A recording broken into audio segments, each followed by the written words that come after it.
हमने यहाँ तक सुना है कि कुछ पैसे बंधे हुए होते हैं ऐसों के, इसमें क्या सदाकत है? जी बिल्कुल, ये हमारे जो इलाके का लोग है उसको बुलाया जाते, जी। उसको बुला के जब वो लोग कोई माहाना तय करते उनके साथ, तो उन गाड़ियों को फिर टच भी नहीं करते। अच्छा, उन गाड़ियों की निशानदेही कैसे करते हैं? वो बाकायदा उसका नंबर ही लिखते, अच्छा। उसका नंबर ही लिखते और पूरा एसओ के पास जितना माला होते उसको अपना नंबर ही देते कि ये लेस है हमारे पास 15 गाड़ी का, 20 गाड़ी का, 30 गाड़ी का, ये लेस लो। कदम ब कदम पे हमें रिश्वत देनी पड़ती है, और रिश्वत जो है वो दें तो सब कुछ सही है। पाकिस्तान का मतलब जो कि आपको पता है ला इलाहा इल्लल्लाह था। अब इन अफसरान ने, ये करप्ट हमारा निज़ाम ने पाकिस्तान का मतलब ये बनाया कि तुम पैसा दो, कुछ भी करो। जिस तरह से खान साहब ने फरमाया कि पैसा दें तो हम बंदर रोड में भी घुस सकते हैं, हम शहर का जो रेड जोन है वहाँ भी घुस सकते हैं। तो ये सिलसिला कब बंद होगा? इस सिलसिले की वजह से मुल्क दिवाली की तरफ जा रहा है। लामला जब एक एसओ ने लाखों रुपये कमा लिया है, उस एसओ ने सिर्फ और सिर्फ इनफरादी तौर पे अपना घर तो उसका अच्छा होगा, अपनी गाड़ी तो उसकी बहुत कीमती हो सकती है, अपने बच्चे तो उसके क्या है किसी अच्छे स्कूल में, अच्छे कॉलेज में, अच्छी यूनिवर्सिटी में पढ़ सकते हैं, मगर जो ख़जाने को नुकसान हो रहा है, डीआईजी ट्रैफिक साहब आप कि इस पे कंसिडर नहीं करना, खुदा न खास्ता आपकी कौन सी मजबूरियां हैं कि एक एसओ लाखों रुपये कमा रहा है रिश्वत की मद में?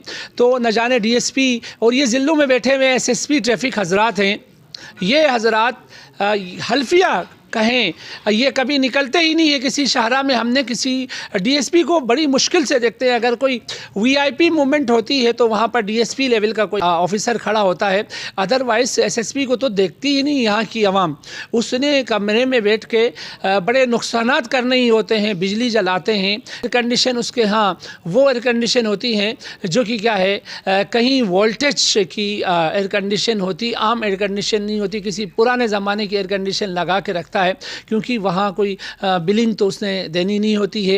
ये तमाम तर चीज़ों पे गौर करना है इस निज़ाम के चलाने वालों ने। रियासत एक माँ होती है, अगर माँ इस तरह का सलूक करती है, जिसकी माफ़ कीजिएगा माँ इस तरह हो, उसके बच्चे भला कैसे अच्छे हो सकते हैं?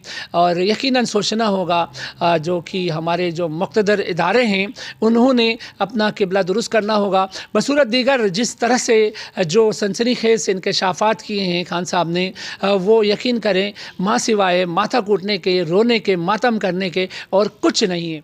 कौन करेंगे? अच्छा, अगर आप चंद पैसे दे देते तो डीआईजी साहब के पास जाने की ज़रूरत ही नहीं पड़ती, उस डीएसपी साहब को है। अगर हम चंद पैसे देते तो डीएसपी के पास भी जाने की जरूरत नहीं है, वही जो कलारक गेट पे खड़ा होता है वो कहते हैं मैं लेसन बनाने वाला हूँ। तो खान साहब बताइए फाइनली कि क्या लाहे अमल तय करने जा रहे हैं आप लोग, क्योंकि जिस तरह की जातियाँ आप बता रहे हैं, आप लोग तो कदम ब कदम पे रिश्वत दिए बिना चल ही नहीं सक रहे हैं। ये हम तो सोच भी नहीं सकते थे कि आप लोगों के साथ इतने संगीन मसाइल हैं जिसका आप सामना कर रहे हैं।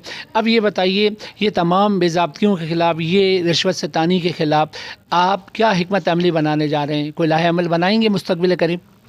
इंशाल्लाह आज हमारा बहुत बड़ा पूरा कराची के सतह पे मीटिंग था। अच्छा। तकरीबन कोई 400 बंदों ने इसमें शराकत की। जी जी। और आला लोग थे उदादारान बहुत से, हमारे डंपर एसोसिएशन के साथ जितना बड़े वाबस्ता लोग हैं वो सब इसमें थे मीटिंग में हमारे। अभी हमने केस कर दिया और पार्टी बना दिया डीआईजी ट्रैफिक को। Very good. कि जब तक हम कदम अपना नहीं बढ़ाएंगे और आला लोगों के ऊपर हम केस रजिस्टर नहीं करेंगे तो मेरा ख्याल ये है कि ऐसा मिलने से और मीटिंगों से मेरा मामला था हमारा ट्रांसपोर्ट सिलसिले में कुछ एहतजाज भी करेंगे अगर आपको इंसाफ नहीं मिलता तो? इंशाल्लाह अगर हमें इंसाफ नहीं मिलेंगे तो हमारे तमाम लोगों का ये अभी जो मीटिंग में तय हो गया ये है कि इंशाल्लाह फिर हम स्ट्राइक की तरफ जाएंगे। हमारे साथ जो जितना इन्हें है गुड ट्रांसपोर्ट का, बस एसोसिएशन का, गुड ट्रांसपोर्ट में 16 इन्हें है। अच्छा।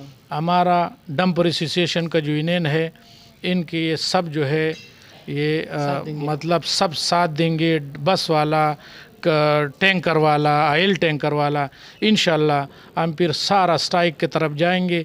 फिर हुकूमत का अपना अपना मामलात होंगे, हम अपना गाड़ी खड़ा करेंगे, फिर जिसका नुकसान होगा वो खुद भरेंगे। पहिया जाम होगा, पहिया जाम पूरा शहर के अंदर होगा। डिस्ट्रिक्ट पुलिस जब FIR काटते तो वो केस जाते डायरेक्ट तफ्तीश के पास। तफ्तीश वाला को अगर आप पैसे नहीं देते तो वो तो आपको छोड़ते नहीं, अगर पैसे देते तो इतना जालिम लोग है कि थाने से भी आपको विलेबल ज़मानत दे देते हैं, इनाइसी शख्सी ज़मानत भी दे देते अगर आप पैसे देते। अगर आप पैसे नहीं देते तो आपको डायरेक्ट जेल कस्टडी कर देते। अच्छा जी, तो ये सिस्टम कहाँ जा रहा है, हम किस तरफ जा रहे हैं? रिश्वत से तानी का बाज़ार हर जगह में गर्म हुआ है। खान साहब, कभी आपने सोचा हो, देखें हम कुरान के भी वो जो अहकामात हैं उसके ख़िलाफ़ जा रहे हैं, रिश्वत देने वाला और लेने वाले दोनों जहन्नमी हैं। तो ये चीज़, ये पढ़े लिखे जो अच्छे खासे एक एग्ज़ाम पास करके आते हैं, उनको क्या इस बात का इल्म नहीं है कि कल को खुदा के हाँ भी हमने जाना है, जवाब देना है? ये जितने भी अफसरान रिश्वत खोरी करके मुल्क का बेड़ा गर्क करके रखा हुआ है, जो कानून के तहत काम करना है वो नहीं होता है। बकौल आपके रिश्वत दो तो शख्सी ज़मानत पे भी बरी हो जाओ, रिश्वत ना दो तो चले जाओ जी 2 महीने के लिए कि डंपर भी बंद, उसका भी बेड़ा गर्क। अगर उसको थाने के बाहर खड़ा कर देते हैं तो उसके टायर तक का चोरी हो जाते हैं। ये तमाम चीज़ें हो रही हैं। इस्लामी तालीमात से दूर क्यों है ये अफसरान? डीआईजी ट्रैफिक साहब से आप ये बात क्यों नहीं करते हैं? डीआईजी ट्रैफिक साहब, चलें डंपर्स तो एक हादसे के बायस बन गए, आपकी नॉलेज में बातें आ गई, आपने चले इस पर पाबंदी लगा दिया। उसके बाद क्या शहर में जो एक्सीडेंट का जो रेशो है उसमें डंपर में पाबंदी लगाने के बाद कोई कमी आई है? ये सवाल किया आपने उनसे या करने जा रहे हैं आप? यहाँ तो आप देख रहे हैं हालत ज़ार ऐसी है जो कि तू है, एक्सीडेंट्स होते हैं। ट्रैफिक पुलिस कहीं न कहीं बैठ के जो है वो माल पानी और पैसों के चंद टक्कों के लिए वो गाड़ी के आगे भी आ जाते हैं कि जहाँ कहीं कोई हैवी ट्रैफिक देखते हैं। मगर आप देखते हैं जो लाकानूनियत है, जिस तरह से आप बोल रहे अंडर एज बच्चे मोटरसाइकिल चला रहे हैं, उन पे उनकी नज़र नहीं होती है। वो कहते हैं जी मरे तो मरे सानू की। तो ये चीज़ें हैं, बिल्कुल हम देखते हैं। आप ये सवाल क्यों नहीं कर रहे उनसे कि डंपर के दाखिले पर पाबंदी लगाने के बाद एक्सीडेंट का क्या रेशो है, कोई कमी आई है? ये मैंने बात किया साहिद राई साहब से, मैंने बाकायदा बात की है, लीडर डीआईजी जो है अच्छा ट्रैफिक के, जी। उनसे भी मेरा बात हुए और तमाम जितना अफसरान है मेरा रोज़ बात होते। डंपर जब से इन्होंने पाबंदी लगाया उस दिन से एक्सीडेंट और बढ़ गया। आपको चालान कीमत में कुछ मिल जाता है या ये रिश्वत की मत समझे इसको? चालान के मत में तो देखिए, चालान के तो वो जब ट्रैफिक वाला बहुत मजबूर हो जाते और हम लोग पैसे, हमारा ड्राइवर या मालिक पैसे नहीं देते तो तब वो चालान करते। देखिए, हमारे डंपरों के साथ पूरा शहर के अंदर लोग बहुत, ये डिस्ट्रिक्ट पुलिस हो या ट्रैफिक पुलिस हो, ये दोनों बड़ी बुरी नज़र पे देखते हैं हमारे डंपरों को। ट्रैफिक पुलिस जब डीआईजी साहब ने भी ऑर्डर किया और कह रहे कि कोर्ट काट रहे, तो अभी ट्रैफिक पुलिस ने तो एक ऐसा हल शुरू किए कि हमारा एक एक ड्राइवर से 3000 से लेके 5000 रुपये तक देते। अच्छा। अगर हमारा ड्राइवर हजरात पैसे नहीं देते उनको या मालिक उनको पैसे नहीं देते तो उनके ऊपर 279 करते। अच्छा, ये बताइए, रिश्वत की मत में ली जाती है जो 2500 रुपये आप बता रहे हैं, या ये इसका कुछ चालान भरना पड़ता है ड्राइवर को? नहीं, ये हमारा एक वफ़द आया था अभी शेरशाह से, साइड एरिया से। जी। उन्होंने एक एसओ का नाम लिखा है कि 9 दिन में उस एसओ ने 1,08,000 रुपये डंपर के मालकानों से लिए। अगर तुम लोग एक एक डंपर पकड़ते, चौकी में 2 घंटे के लिए ड्राइवर को बंद करते, ड्राइवर को लॉकअप करते, अगर तुम 10-15 हज़ार रुपये उसको देते तो वो आपके ऊपर कोई कार्रवाई नहीं करते, आपका ड्राइवर को छोड़ देते, डंपर को छोड़ते। अगर आप 10-15 हज़ार रुपये उसको नहीं दे पाते तो आपके खिलाफ ज़बरदस्ती 279 करते। ये भैया में पैसा इस बंदे से बिल्कुल नहीं मिल रहे तो 279 करते। अगर पैसा उसको लोग दे जाते तो फिर कोई 279 नहीं करते, बस अपना जेब में पैसे डाल के बात ख़त्म और खेल ख़त्म और पैसा। फिर आप कहीं भी घुसो, शहर के रेड जोन में भी घुसो, कोई मसला ही नहीं है। जिधर भी अगर तुम पैसा उनको देते और उसको पकड़वाते पैसा, तो आप बेशक दिन में बंस रोड जा सकते, अच्छा। शारे पैसल इस्तेमाल कर सकते, सदर इस्तेमाल कर सकते, नार्थ नाज़माबाद एक रश का इलाका है वो इस्तेमाल कर सकते, ये इंडस्ट्रियल एरिया वगैरह, इसमें तो नो प्रॉब्लम। जब तुम पैसे देते तो इधर तो कोई क्या मुश्किलात है आपके साथ? सर हमारी तो बहुत सारी मुश्किलात है। जिस तरीके से अभी हैवी ट्रैफिक के ऊपर शहर में पाबंदी लगी है, इसी से आवाम के लिए भी महंगाई हो जाती है। क्योंकि हम इस पे खुश है, हम कहते बंद हो जाए कोई मसला नहीं है, क्योंकि फिर हम शहर से आउट साइड मटेरियल को स्टॉक करेंगे और शहर में छोटे छोटे जो मस्जिद वगैरह है उसमें शेव करेंगे, ताकि हमारे लिए तो फ़ायदा है। हम तो कहता है एक ट्रिप में हमें 2 ट्रिप के पैसे मिलते हैं, लेकिन आवाम के लिए नुकसान है। तो इस चीज़ का सोचना चाहिए सिंध गवर्नमेंट को भी, और बाकी भी मुख्तलिफ़ टैक्स जो हम पे लगाया जाता है मदनियात के ऊपर, तो उस हवाले से भी सिंध गवर्नमेंट को ज़रा सा निगरानी करनी चाहिए उस पर, ताकि शालम जी साहब टैक्सेस तो देखें, टैक्सेस तो देने ही देने हैं हम, और हम जो भी यहाँ शहरी है वो उसकी एक लाइबिलिटी में आ जाती है। अब ये बताइए जो रिश्वत ली जा रही है, इतने बड़े पैमाने पे रिश्वत ली जा रही है, उस मुतल्लिक आप खुश हैं?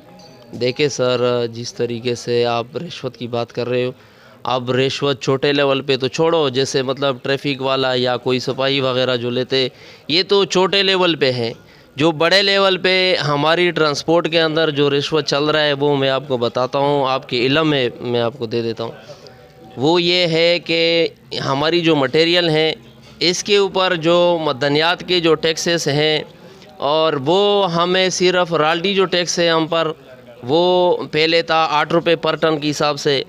फिर उस टाइम जब 8 रुपये पर टन के हिसाब से था, फिर उस टाइम टेका इनको हुआ था 12 करोड़ में, और जब मतलब रॉयल्टी इन्होंने 40 रुपये पर टन की मदनियात के ऊपर, फिर इसको हुआ 18 करोड़ में। हालांकि ये पैसे जो ठेकेदार लोग जो पैसे जमा करते हैं, तकरीबन अरबों के हिसाब से सालाना जो इनके पैसे जमा होते हैं, और डिपार्ट को आप जाके हमारी जो मदनियात का डिपार्ट है, यकीन जाने बैठने का जगह नहीं मिलता है आपको, इतना गंदा है। और जो मतलब इनके पास पैसे आते हैं और जो लीज़ें हैं गैर कानूनी, ये इस तरीके से मतलब लीज़ यहाँ पर है और चलाता वो जगह है जिधर अनलीगल है।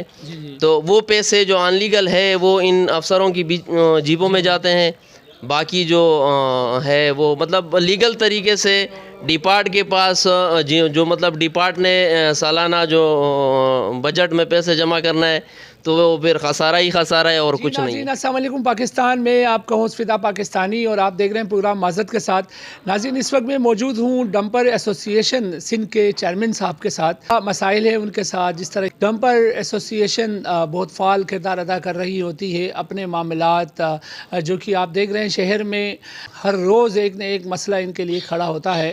और ट्रांसपोर्टेशन के बारे में कहता चलूँ, इंडस्ट्रीज़ के बाद अगर पाकिस्तान के लिए एक बहुत बड़ा किरदार अदा कर रहा है, और तो वो है ट्रांसपोर्टेशन ना हो तो मुल्क का पहिया जाम हो जाता है।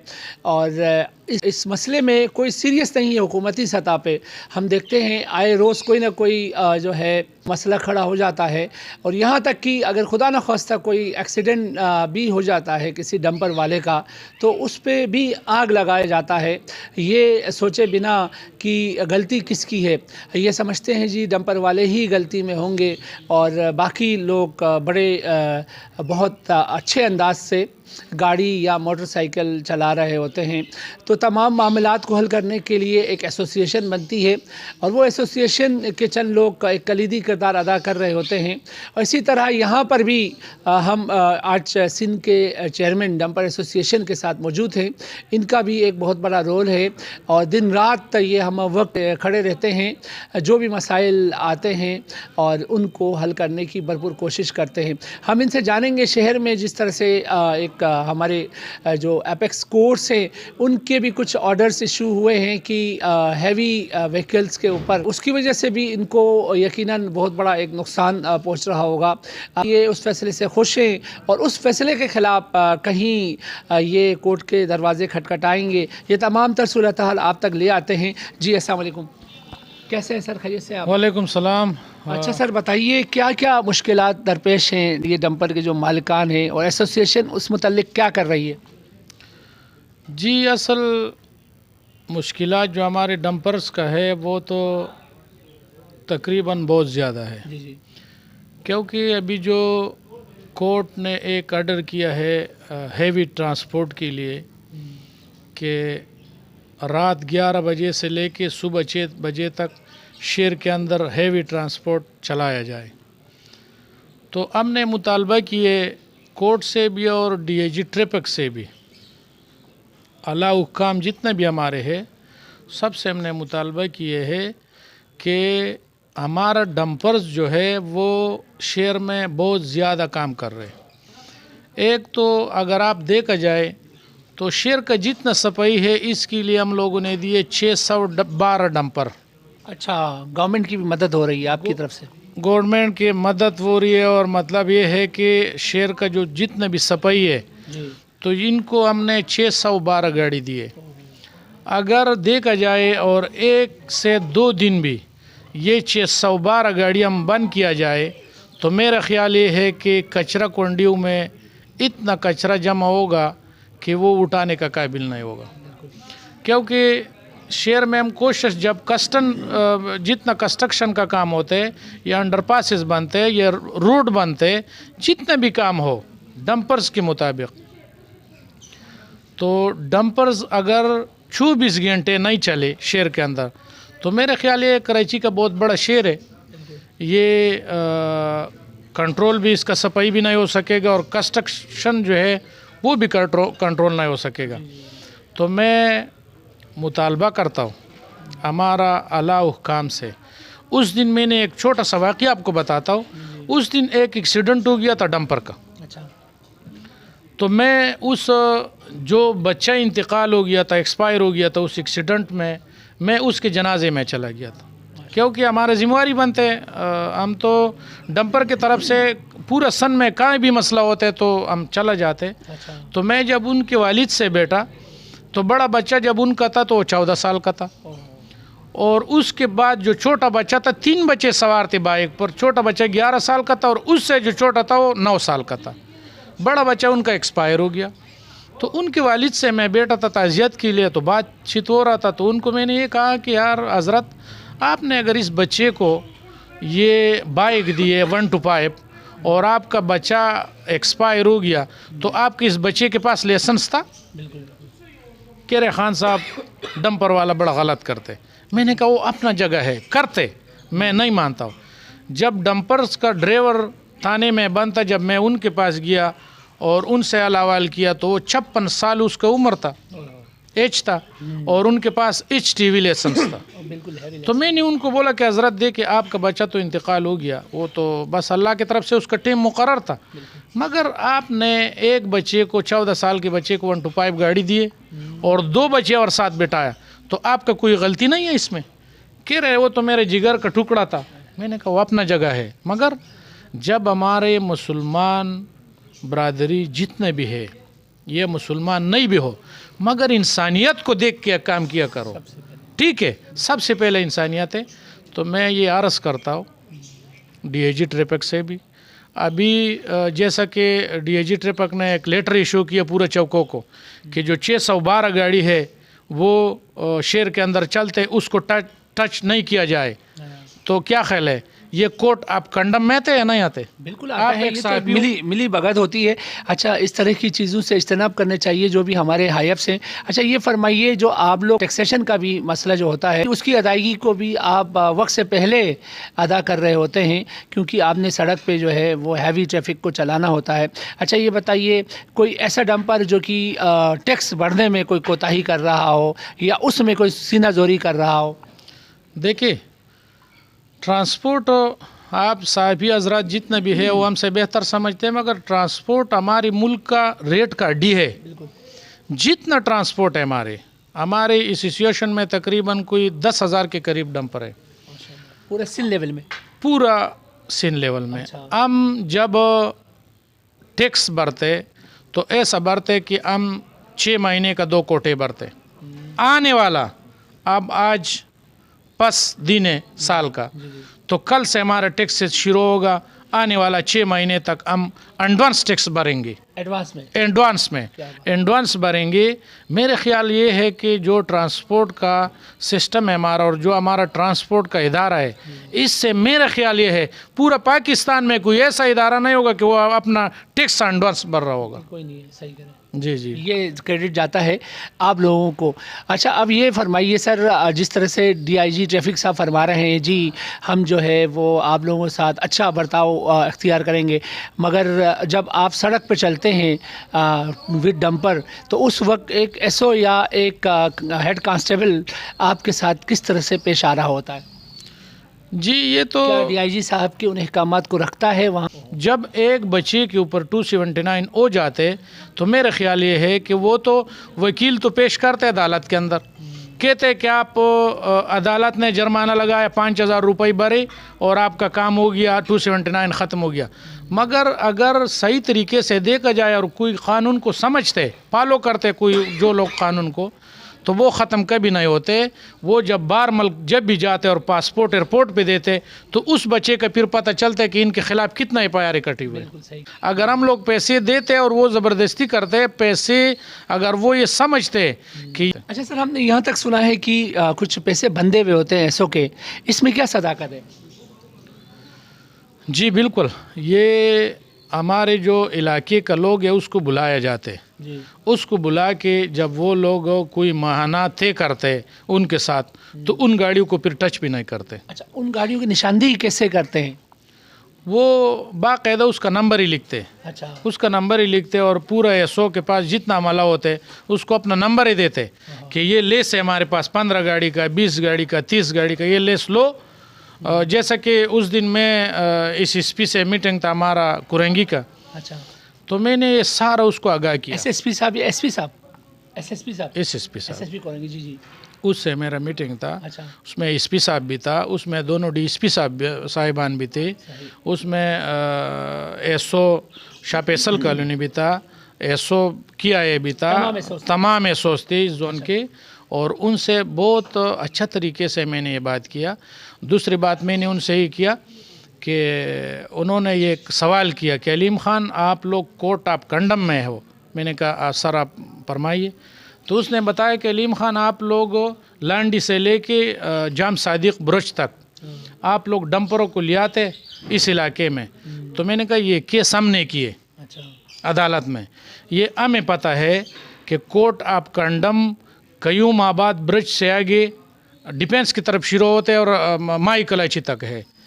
इस एरिया को हम तो इस्तेमाल ही नहीं करते, और हम जब इंडस्ट्रियल एरिया कुरंगी को इस्तेमाल करते तो आपके एसओ साहिबान और डीएसपी जितने भी है, आप हमारे बच्चों के ख़िलाफ़, हमारा ड्राइवर के ख़िलाफ़ 279 करते, तो एसपी साहब आप लोग गलत करते हमारे ख़िलाफ़, आप गलत करते। एक इंडस्ट्रियल एरिया है, इंडस्ट्रियल एरिया के अंदर कोई पाबंदी किसी डंपर पे नहीं है। दाऊद चौरंगी से लेके मलिर से लेके ये इलाका इंडस्ट्रियल में आते, जितना इंडस्ट्रियल इलाका है इसमें कोई डंपर पर पाबंदी नहीं है। और कोर्ट ने भी हमें ये बोला है कि इस इलाके में आप लोगों के ऊपर कोई पाबंदी नहीं है, आप लोग इस इलाके को इस्तेमाल करते हैं, मगर ट्रैफिक पुलिस जो है वो ज़्यादती करते हैं हमारे साथ। लेकिन यहाँ कंटेनर्स नहीं चलेंगे, डंपर्स नहीं चलेंगे, तो फैक्ट्रियों का पहिया कैसा चलेगा? इस बात की क्या सोच-बूझ नहीं है एसएसपी ट्रैफिक साहब को?